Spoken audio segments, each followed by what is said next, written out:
Dragon fruits అండి. చూడండి ఎంత బాగా వచ్చాయను. ఒకే చెట్టుకి ఎన్ని వచ్చాయను. 1 2 3 4, ఇంకొక 3 ఏమో కోతులు పీకేసేయండి, లేకపోతే ఇంకో 3 కూడా ఉండేవి. చాలా పెద్దగా అవుతున్నాయి. ఇది పెద్ద ఫ్లవర్ కింద విచ్చుకొని ఆ తర్వాత డ్రాగన్ ఫ్రూట్ కింద మారుతుంది అన్నమాట.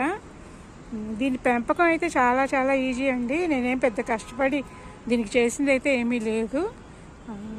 అది మాత్రం ప్రతి సంవత్సరం పాపం నాకు ఒక 5 6 అలాగా డ్రాగన్ ఫ్రూట్స్ ఇస్తుంది అనమాట.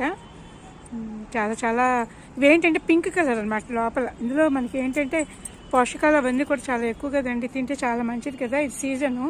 వీటిని ఇంకా ఇది ఏం చేసానంటే ఒక కొమ్మ తీసుకెళ్ళి వేరే చోట పాతాను. అది కూడా చూపిస్తాను అంటే దానికి కూడా ఒకటి వచ్చింది. ఇదిగోనండి, ఇది వేరే చోట అనమాట. ఇది ఇంకా పెద్దది అవుతుంది అనమాట.